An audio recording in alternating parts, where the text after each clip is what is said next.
The following is intended for mature audiences only. Discretion is advised. Pillow fight, pillow fight. This is so fun. Pillow fighting. Why is it so fun? Pillow fight.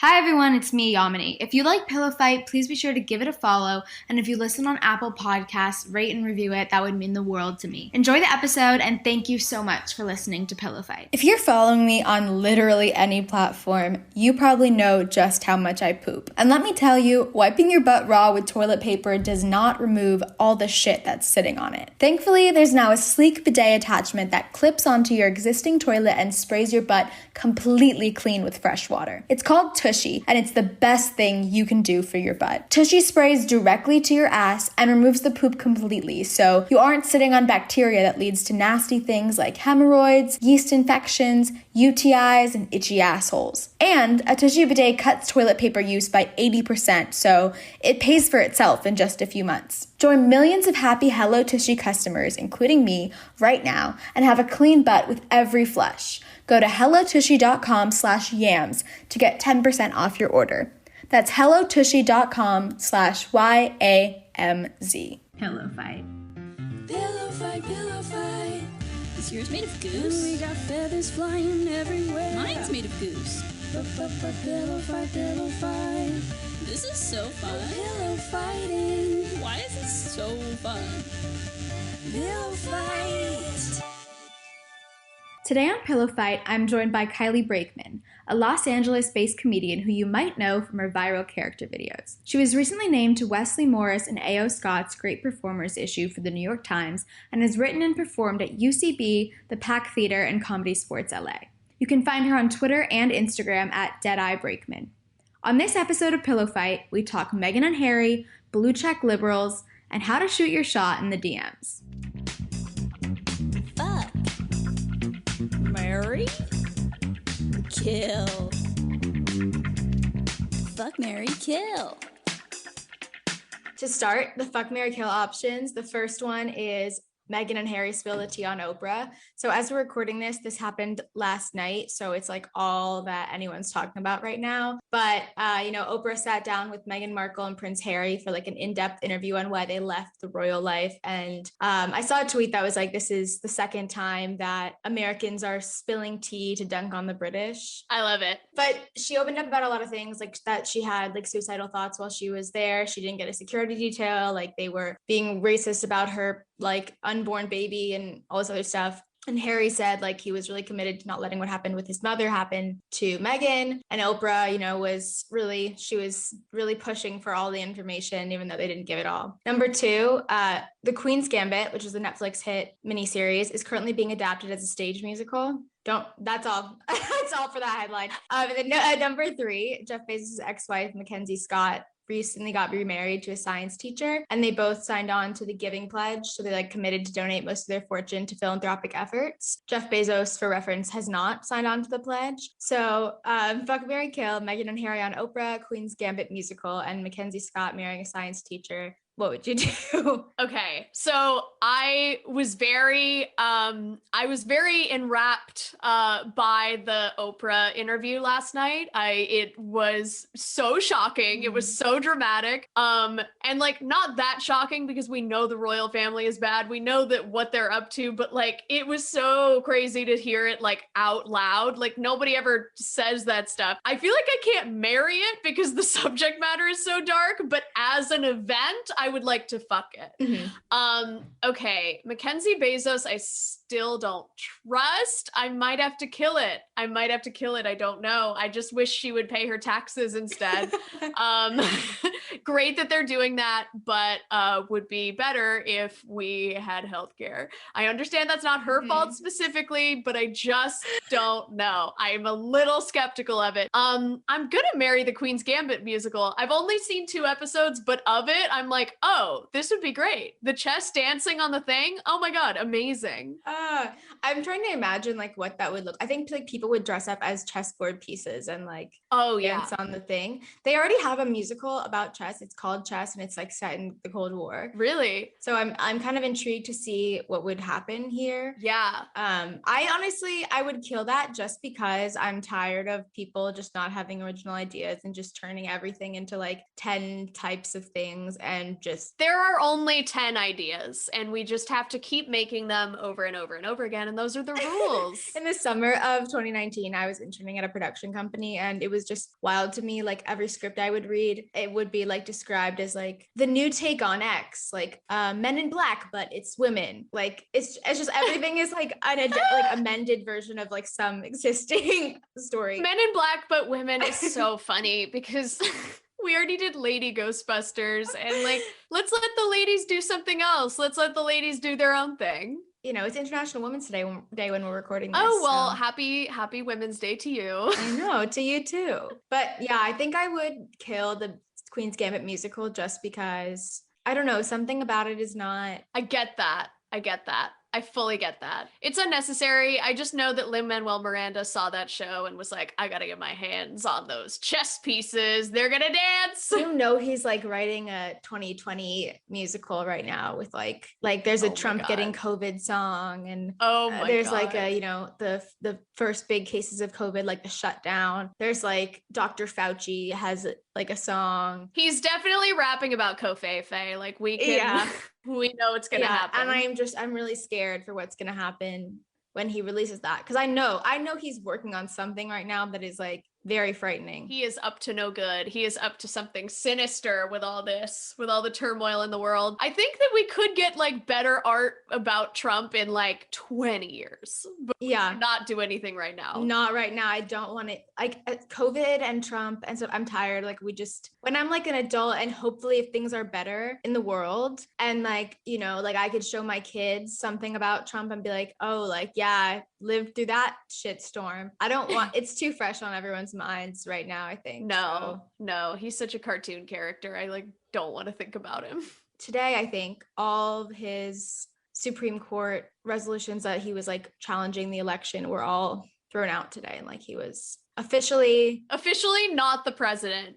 Awesome. Finally, here we are, March 8th. And Joe Biden is the president. Wow. Which I honestly kind of forget that he's the president now, because nothing has changed. No, if any, he sort of did some bad stuff already. Just new things are bad. Yeah. It's not like any of the old bad stuff. No, he's doing like better. new, different bad things than before. But we have like dogs in the White House again, I guess. Like, you know, hearts on the lawn. I don't know.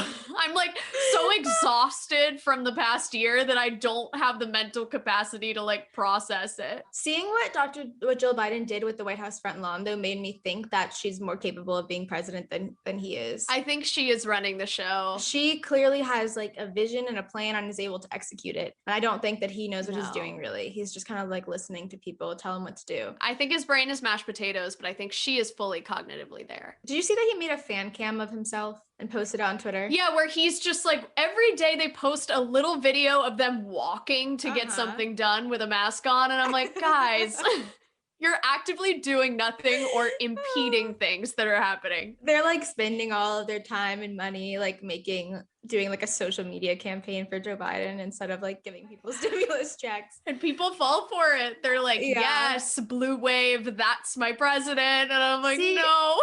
Like those people are the reason that like I feel like I can't make jokes anymore. Like when I tweeted that thing a few weeks ago that was like, you know, bisexuality is like being attracted to them, and it's like the picture of Joe and Kamala. I was like, people I didn't remember believe I was that. joking, and I was like really upset about that. And I thought about it. I was really upset about it, and then I thought about it for a while, and I was like, there are actually people who would say that seriously and mean it. Yeah. And they're not that uncommon. So no, they're like out there. They're out there defending Kirsten Sinema and being like, she's a woman and bisexual. Like, don't make fun of her skirt. And it's like, I can make fun of her skirt. It's dumb. I feel like Kirsten Sinema was really many steps back for like quirky bisexuals with a bold sense of fashion and not, identify with that. And I feel like it was a few steps backwards. And I'm still recovering from like the way that Kamala Harris's bad criminal justice track record, like what it did for, hot South Asian women. Yeah. It's representation. The jury's still out on if I think it's good.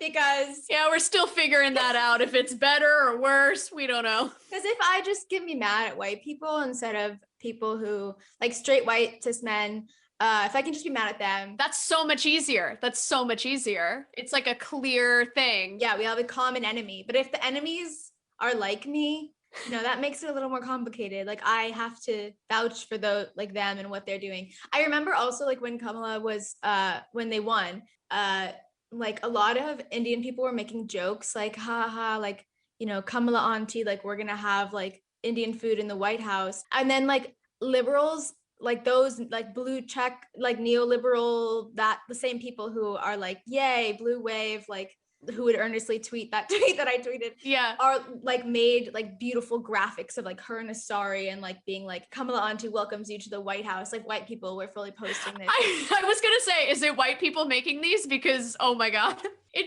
just allows those weird like Gen X people on Twitter to like weaponize it and be like, are you questioning a woman of color who is the vice president? Are you questioning her judgment? And it's like, oh my God, oh no. That's like when women were mad about the Bernie Sanders meme, because they were like, he's just like a sad man. Like, why are we making him so? I'm like, if this is oppression to you, like I wish I could live in your mind, because like that sounds nice. Where Bernie reminds you of your abusive father just because he talks in a low voice, like, and like had a grumpy face at one like social gathering. He was just cold. He's like 80. Let him be cold. I like logged on Facebook for like 5 minutes, like around that time, and I saw like this woman who I like was in like a community theater production with once, and she was like, I'm so sick and fucking tired of this Bernie meme, like stop sharing it. If you're sharing it, I'm going to block you. And I was like, this is really like, where was this energy for like the Nazis posting like a couple weeks before? Like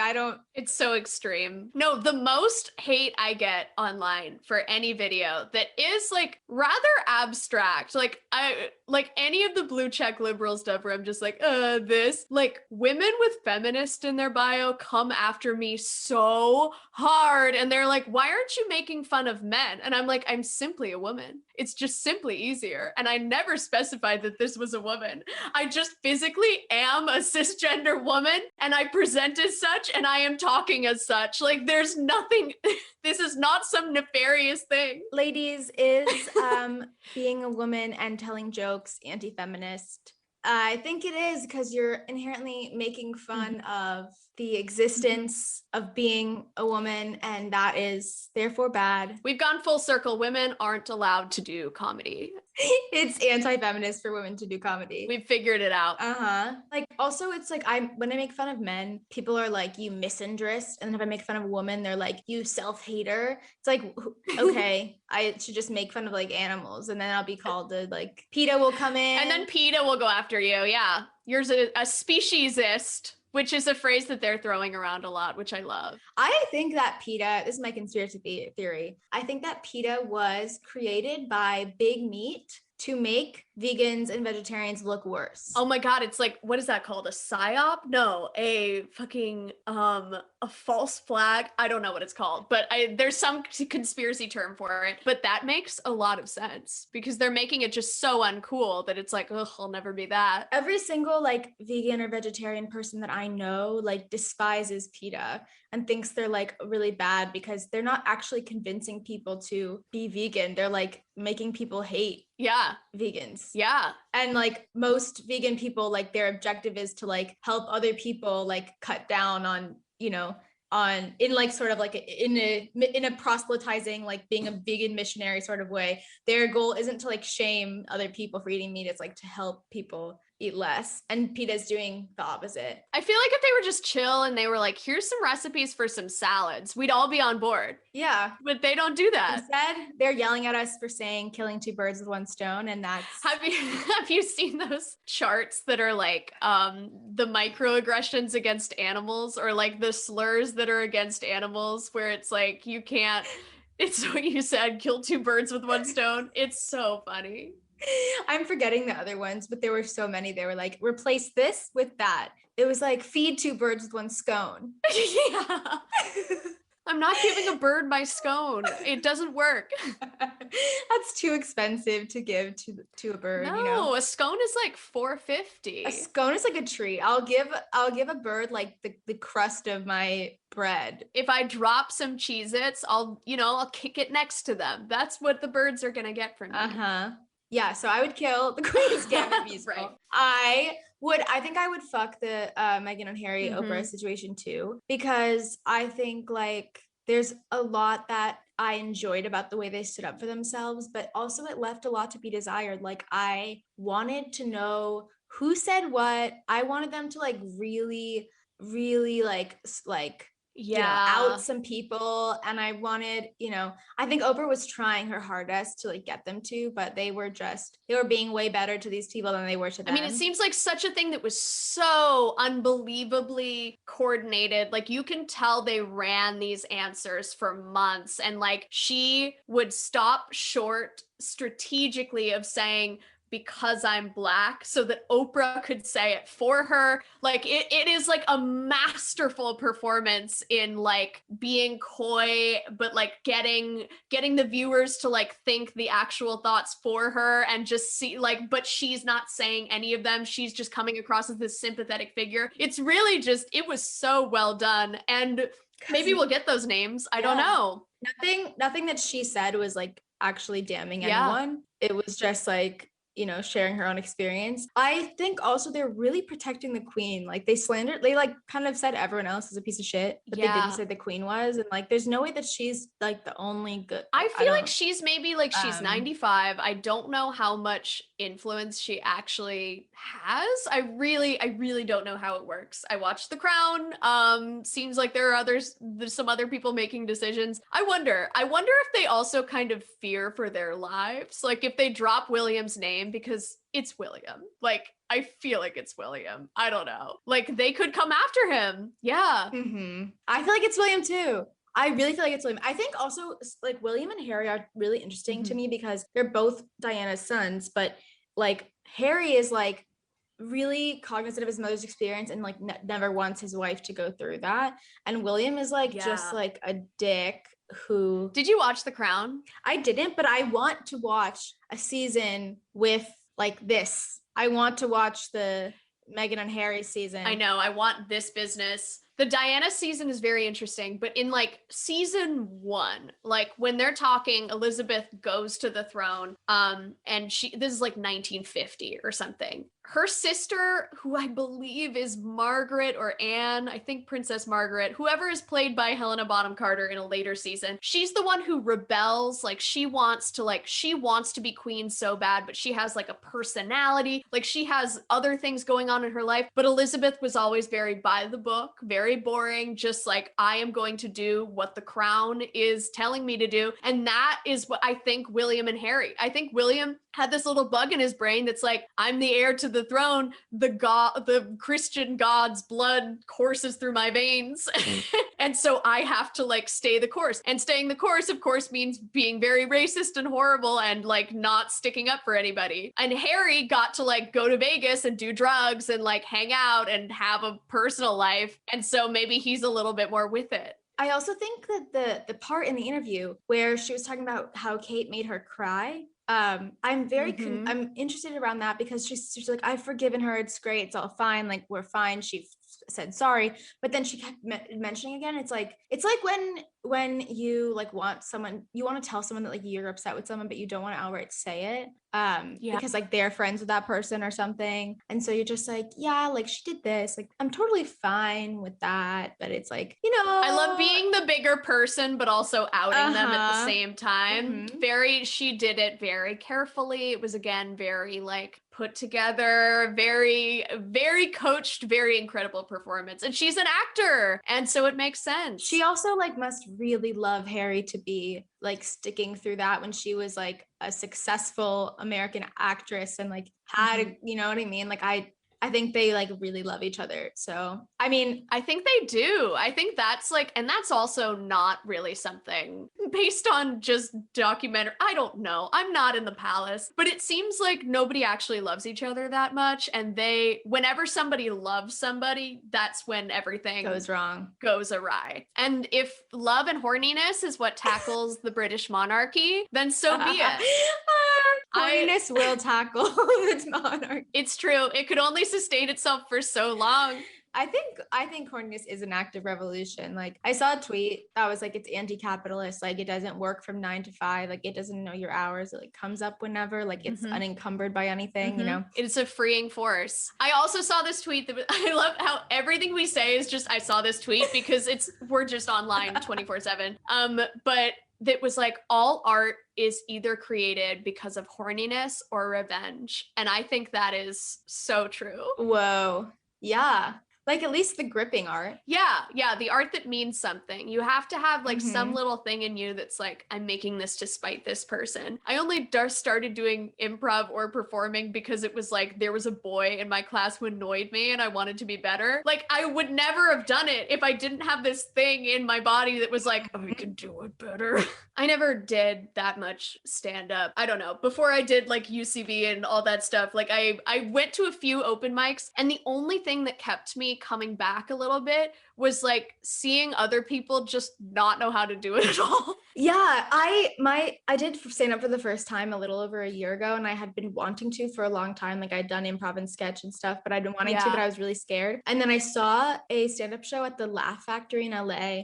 So Joel McHale was hosting it, but it was, and I like Joel McHale fine, but Joel McHale was hosting it. And the show was, okay, my boss had given me 2 tickets and she was like, I got these tickets, but I have to work late. Like you take a friend and you go. So we went. And it was the whole show, like the premise of the show was that it was the 100-year anniversary of Hostess Snacks. And every comedian there had to give a roast of Hostess, but it couldn't be like too mean. And there was a person in a Twinkie costume sitting on stage and they called that mascot Twinkie the Kid. And everyone was roasting Hostess in this stand-up set, but they were just like kind of working a joke about Hostess into like the already like the 10 minutes they had already. Right. And it was just so much of it was so uncomfortable to me that I was like, these people, like there's people paying lots of money to be at the show and like that's what's going on. Like I feel like I can do that. And they picked a winner of the roast based on the mascot's choice. So based on the Twinkies choice? Yeah. Interesting. Anyway, I'm going to recap my fuck, marry, kill thing because I feel like I wasn't clear. Amazing. I don't remember. Meghan and Harry, I think they really love each other, but I think it's too complicated and I can't get involved for the long term in that situation. I would just that's hard. The Mackenzie Scott and her new husband thing, I think I would marry it because it would be good for me. Like being married to a billionaire couple situation would be good for me. And also all billionaires are bad, but like I think that they're better billionaires. Like I'm rooting for her just because I hate Jeff Bezos. That is true. That is true. I didn't think about how much I hate Jeff Bezos in this situation, but that is a very valid point. I don't know. I feel like they seem happy and it's probably like a nice life. So I'd marry it. The enemy of my enemy is my friend, and the enemy of Jeff Bezos, I mean, maybe they're amicable. I don't know, but I think they are amicable, but I think like for show. You know how like celebrities are always like, yeah, like we'll remain friends in their statements when they break up. Yeah, publicly it's like, we know you're not friends. I feel like if you have a ton of money, there's no way your divorce can be that amicable. Like, I feel like the stakes are so high and like you're so rich and like things are just so much more heightened that it's gotta be a production every time. Yeah. Like this Kim and Kanye divorce, like, it's going to be like a shit show. Yeah. Yeah. But I also wonder about that. I feel very conspiratorial about their marriage. I'm like, I don't know if it was ever real. I don't know. I think they had some sort of contract and Kanye was not fulfilling his end of the contract because he simply went off the deep end. I don't know. I actually like thought Kanye and Kim were like so great together for a while, for like a moment in time. I was like, I don't know. I just thought they were like a power couple for a while. And then Kim Kardashian is one of those people who I know is like really bad, but I have a soft spot for her for some reason. I don't know what it is. I just think like you're helping getting people pardoned. Yeah, That's she's kinda cool. she's doing like I think she has like things that she's passionate about. She's just like really has been like famous her whole life and doesn't know like what it's like to be a normal person. And I think that's just kind of how it is to be that famous. But I feel like I'm always like, oh, Kim, like, I don't know. I feel like she's a good mom. I feel like she's like nice. I feel like the era, and we can see how society has changed by the things that we make fun of the Kardashians for. Like, okay, this is my TED Talk. In 2010 era, we were, or maybe, I don't know when it came out, 2008, 2010, we were making fun of them for being vapid and dumb, and that is very misogynistic, I feel like.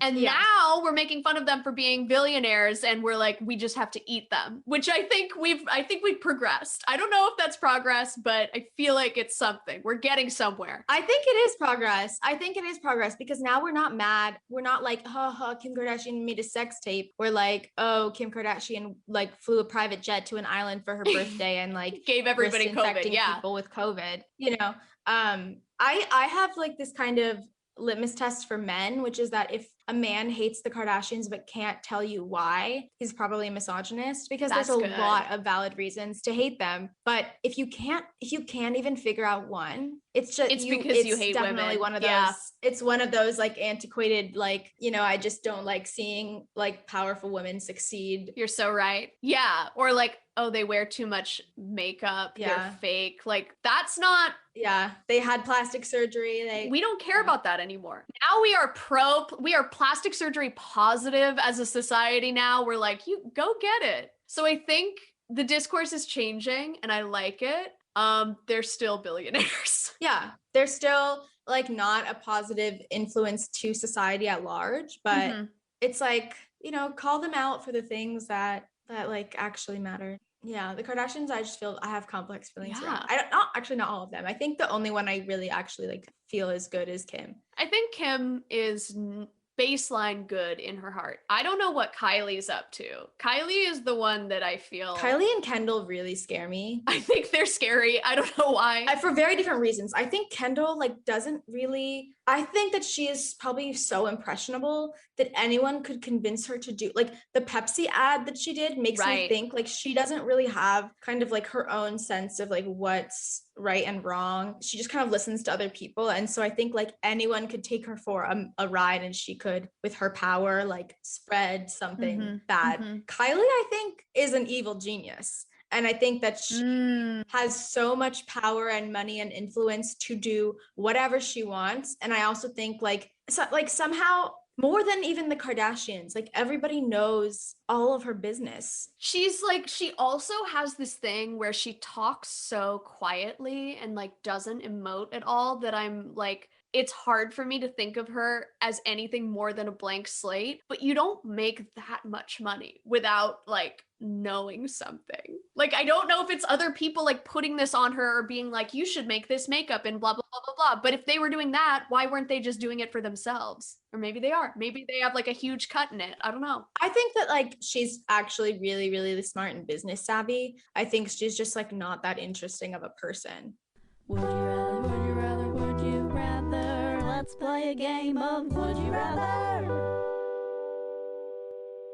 Today, as we're recording this, is International Women's Day, and Burger King tweeted a woman's place is in the kitchen this morning. They backtracked saying that they meant like more women should get the opportunity to be high-end chefs. But obviously, when you read a woman's place is in the kitchen, that's not what your mind goes to. I want to know if you would rather be like the social media person who made that tweet and got fired or yelled at or whatever, or be like the one girl boss chef in a kitchen of like men who like don't get it. I am always for being a girl boss chef. That's so fun. But here's my take about this Burger King thing. I think it was very calculated. This is me getting all conspiracy tinfoil.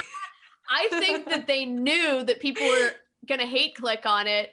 And that was part of the plan. Like, that was all part of their engagement. I think they knew it was so egregious that they were like, yeah, and we're getting the conversation going. I think that whoever's did that is going to get a raise. I think they saw Oreo say trans people exist.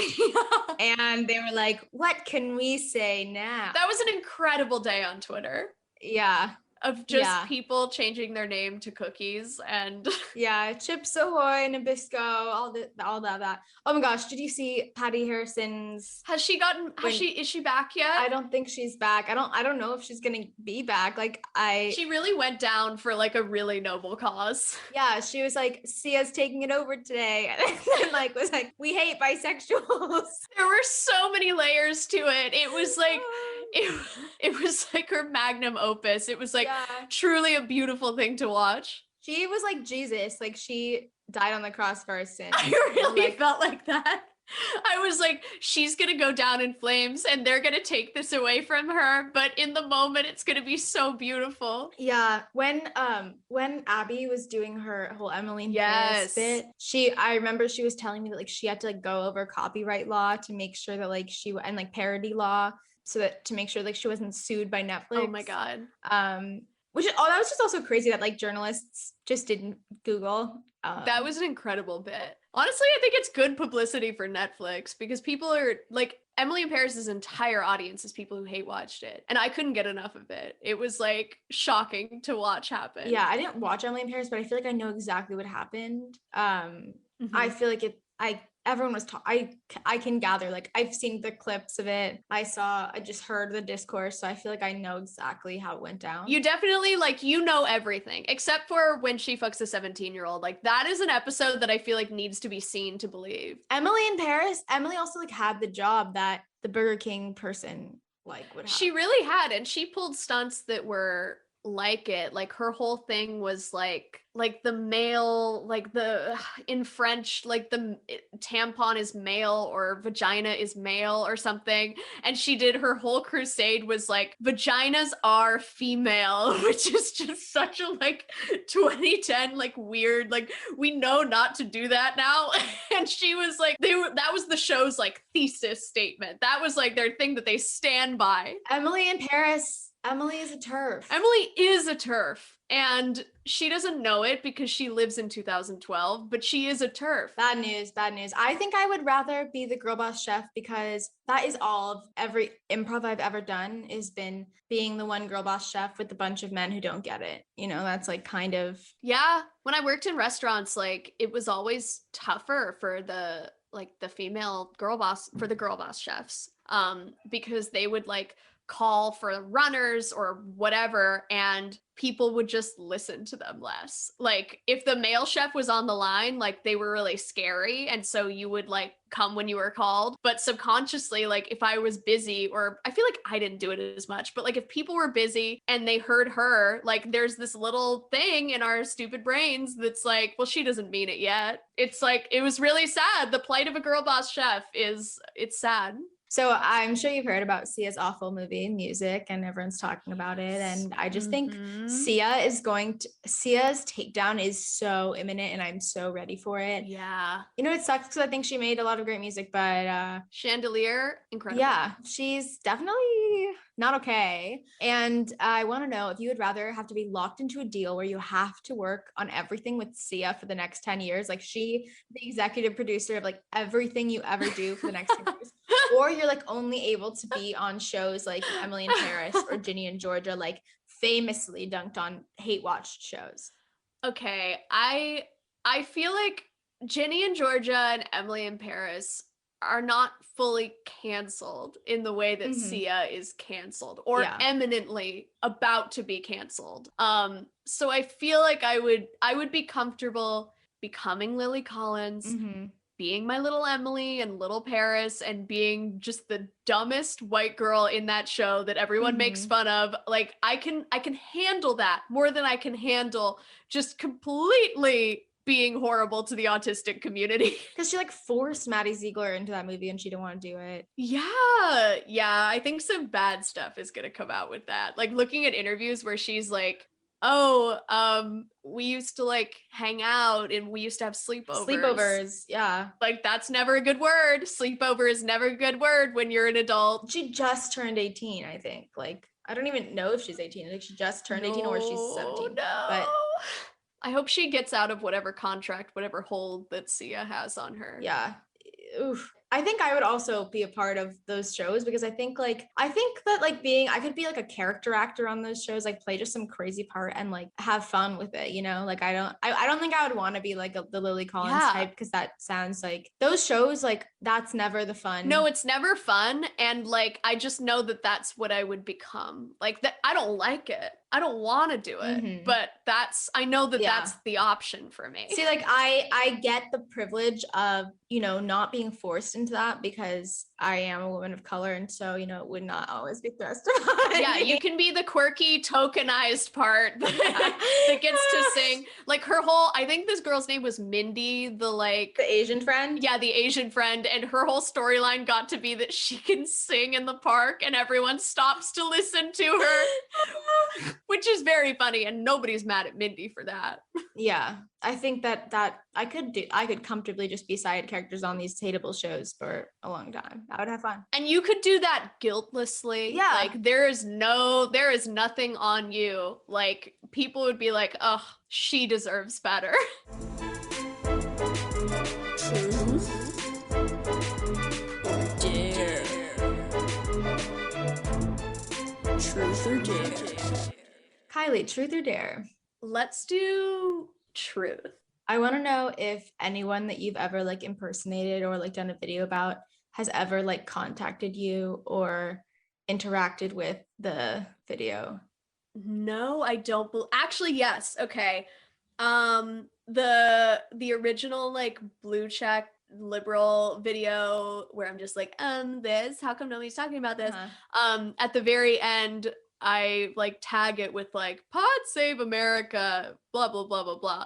And the Pod Save America guy retweeted it and was like, I was laughing at this and then I got hoisted up by my own petard, which I don't know what that means fully, but it's a very like blue check Harvard way of like making fun of it, which I think is so funny. But it was all in good fun. No, I think mostly everybody's been pretty cool. I just know that like if I ever make fun of like a Republican or like I mentioned like Mitt Romney or Tommy Lahren or whatever, the girl who was at the Capitol riots or like the girl who was in the Rudy Giuliani trial, I will never show up on Republican Twitter. Like I am not in their algorithm whatsoever. So I never get comments from them ever. Like it'll only be hate from like the centrists, like the sort of right-leaning centrists will get really mad at me. Yeah. But like Republicans will never find me. But like if Ben Shapiro saw all the videos about him, like I think he would be the most likely to actually say something about it.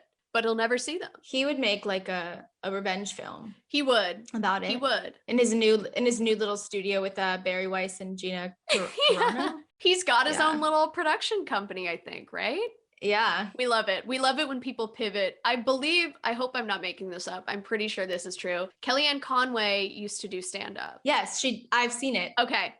Yeah. It's like all these conservative people who just become like pundit personalities, like used to be just like open mic comedians, and then they're like, well, this isn't working, I'm gonna go to Fox News. I wonder if anyone we know is gonna end up on that pipeline. Yeah. Truth or dare? Dare. I dare you to, and I will Venmo you for this, purchase a Live, Laugh, Love wall decal to your home, and you have to have it. Okay. This is so funny. And you just have to have it and you can't throw it away. Look, I just checked my phone. Okay, you don't need to Venmo me because a man from Twitter just Venmoed me $100 for no reason. So it's your lucky day. I'm gonna use what he just paid me to buy a Live, Laugh, Love. Oh my God. Wow. And again, if you have second thoughts, if you're like, oh my gosh, I found this espresso machine that costs exactly $100 and I would rather buy that, Venmo me, request me for $13.50 or whatever it costs. I was like, this one looks cute, but it's $500. It's neon sign. No way.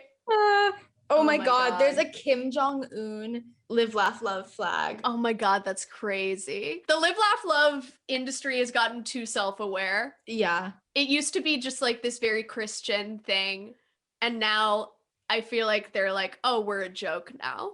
Okay, I like this one. I think it's kind of like silly. Is that okay if I go silly? It's okay. That's okay if it's silly. It has like little Skeletors on it. I like it. It's like, yeah, it's like pretty enough that it fits the dare. Should I do white, pink, purple, or gray? Ooh, I think in Live, Laugh, Love Spirit, I would prefer the pink. Okay. Oh, it says hurry, going fast. More than 20 people have this in their carts. Get it before it's gone. Going fast. It's definitely not going fast. Typing in my shipping address. When it comes, I will do a full unboxing video like the YouTubers, and maybe I'll help out an Etsy seller here. Like I'm supporting small businesses. We love it. Not supporting Jeff Bezos right now. Yeah, buy independent, unbox it, vlog about you putting it up in your room. Okay. Truth or dare? Dare. Okay. Whatever the last text you sent was, I want you to do a freestyle rap with that as the starting line to the rap. You're gonna make me rap. Oh no. You're trying to get me canceled. It can be like spoken word if it needs to be, you know. Okay, well, we'll see. We'll see which direction it happens. Mhm. Okay, and this is the last text I sent. Yeah. Okay. I'm gonna rap. Here's what I'm gonna do. I'm gonna rap spoken word all the texts that I have sent to this specific group chat. Oh, okay. Because I think Sounds I don't good. know where I'm gonna go. Okay. Is she okay? Holy shit. How much should I Venmo? It means we could fucking hang out.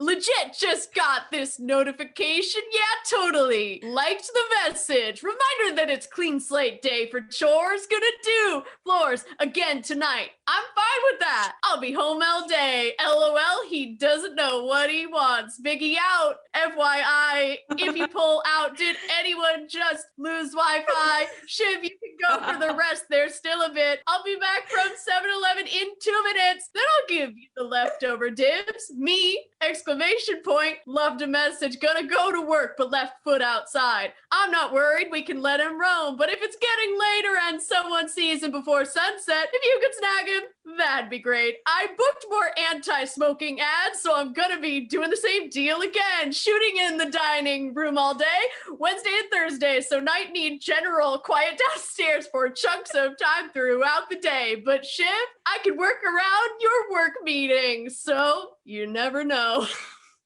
That was actually really beautiful. Sometimes it rhymed, which was You hit a groove like about halfway through where it was like there was storytelling there happening, and I like things were rhyming, and there was like such a performance. there was a story, and you get the inner workings of my house roommate group Yeah. chat. Yeah. I also it was so like roommate group chat, like it was relatable. Like everyone's been there. It's very just logistical texts. More interesting things have been sent, but I wasn't sending any of the memes. So I just had all of the boring, like, the cat is outside. Please watch out for him. I love the loved an attachment. That was a personal favorite. I love those attachments. Are you somebody who uses text reacts, or are you no? I use them sometimes. I really think they really messed up my comfort with texting, because I don't really use them a lot, but I get really anxious when people use them with me, or like don't use them with me. I really read into the reactions so much. Yeah, I feel like I try and adjust to people. Like if they don't use them, I'll like stop using them and reply LOL instead. But there are some people who use them a lot, and so I feel like I have the freedom to just haha something and then not respond. But I know that is stressful sometimes. I hate being like reacted to and no response, like that drives me nuts. It's like that. just don't respond at all, as opposed to reacting with no response. Like I think it's worse than being left on red. Truth or dare? I'll do truth this time. Truth. Okay. Have you like earnestly ever like shot your shot with someone on Twitter? You don't have to name them, but like that you didn't know in real life first. I actually did that with my current boyfriend. Like that's how you guys met? Yeah. Oh, that's so cute. Oh my gosh. Yeah, it's the one time I've ever done it and it worked. So we followed each other and then we were like replying to each other's stuff for a bit. One day I sent him his own tweet with like my own little thoughts on it that I was like more than I could reply. And then I didn't say like, hey, I think you're cute, like want to hang XOX. No, sending someone more info about their own tweet is like, that is an act of, that is as close to shooting my shot that would ever come. Also, I think it's more organic. Like you're not in real life. If somebody came up to me and they were like, hey, I'm a big fan of yours. Like I love your tweets. Like also you're really pretty. Like when I'd be like, okay, like that's weird. It's like I would be like, what's going on here? I'm stressed out. Yeah. But if you're like, have some thoughts on like something I said and you want to have a conversation about it, it's like we can have a conversation about it. It sounds cool. And like, and then this becomes, I will take it as you thinking that I am very beautiful. Like if you're like, this is some more thoughts that I have about hot dogs, adding on to your hot dog tweet, I will take that as you are attracted to me. Yeah. It's like, and that's fine. And it works just as well. Yeah. Cause it's like, if you weren't attracted to me, you could have just replied and said, you would have just replied. You would have just replied publicly with your little hot dog bit. You would not have hopped into the DMs to say it. My friend recently, I don't remember how she came across this person, but it was this man who maybe responded to her, but he has this specific fetish and it's the only thing he's tweeted about like in 4 years. Like it's just over and over and over again, responding to women with the same thing. But it was like, what would you do with me if you came home from an errand and you found out I was 6 inches tall? Like, what would you do with me?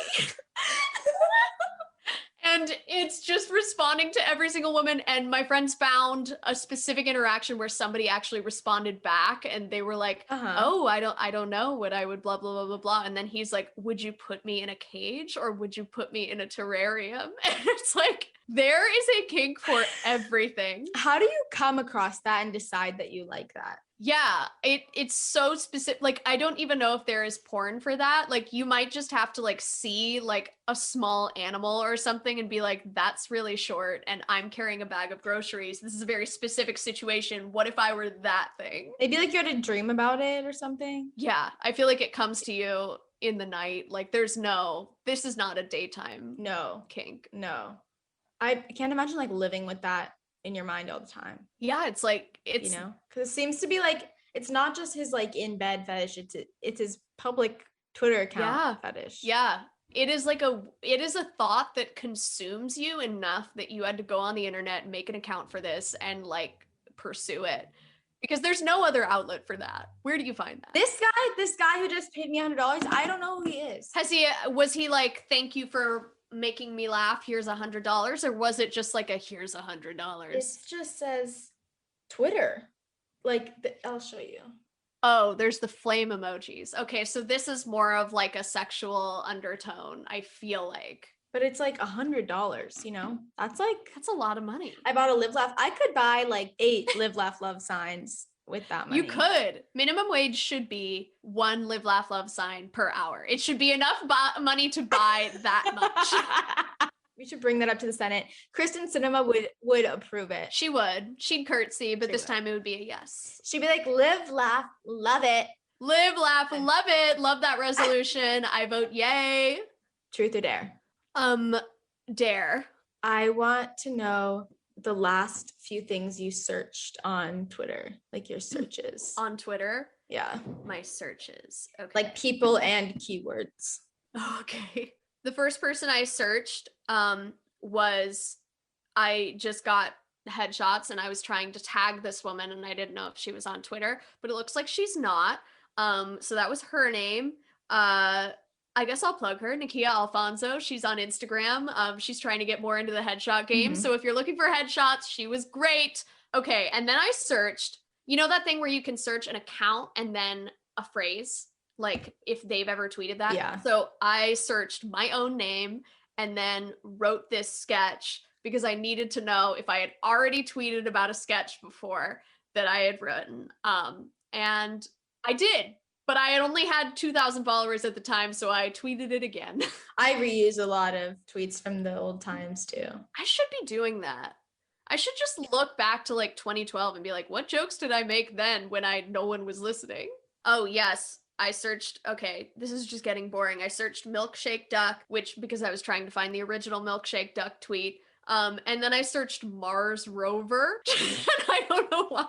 I think I've just gotten I was just looking for more footage of Mars. I was like, this is interesting. But the idea of like using it like Google search, which I have started to do recently, is really weird. Like last night, it's not popping up, but I searched like West Coast Paramount Plus Oprah interview because I was trying to see if it was possible for me to watch it, and it gave me a faster answer than Google. Yeah, it often does, because it's like, there's more like types of sources. Yeah, and it's like people talking about their problems with this specific thing in real time. Yeah, in real time. And then I searched Jon Stewart, and I don't remember why. It must have been Jon Stewart Packet Day. What a day that was. That's a good little search history.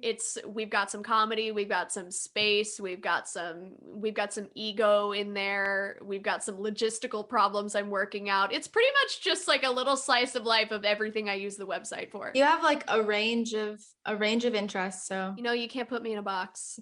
You can't shrink you down to 6 inches and put you in a terrarium. As much as it would get me horny to do, you cannot put me in a terrarium.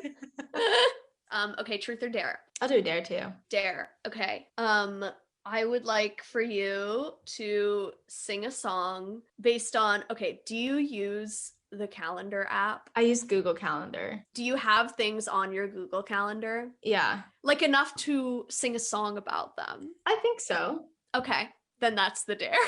Okay. Last week I was on 2 podcasts. I was on one on Monday, it talked about sex, and on Wednesday I was in another one, but it was very different. It was improv. I played a character and it was fun, and the next day I had a psychiatry appointment. It was good. My meds didn't change. The next day I had therapy and we talked about a lot of cool stuff. On Sunday I skipped a writing group even though I was invited to it, and today I'm recording this podcast with you, and tomorrow I'll be having an important phone call, and it'll be great, I hope. If not, I'll talk about it on Friday in therapy again, and that is the story of last week and this week. And next week I don't have much on the calendar because the night is young and we'll have some fun, me and the calendar. Yeah. I love that. I wasn't expecting a story. I feel like we are surprising each other with our narratives, and they're very clear like picture of what is going on in your life as well. You're doing podcasts, you're keeping busy, you're in therapy, which is healthy. I did an improv podcast and then went to therapy. It's like, it's crazy town. The improv podcast to therapy pipeline is really real.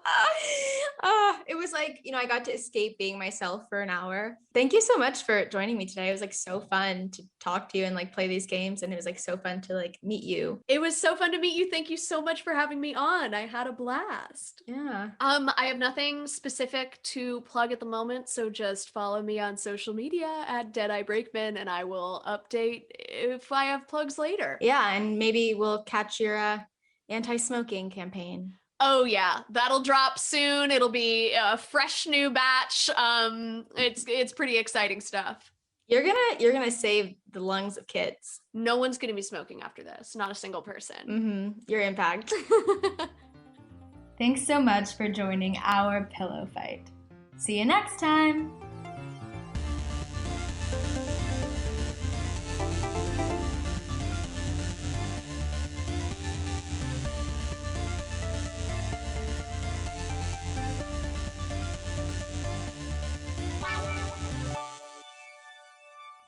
Pillow Fight is a production by me, Yamini Nambimadom, with music by Greer Baxter.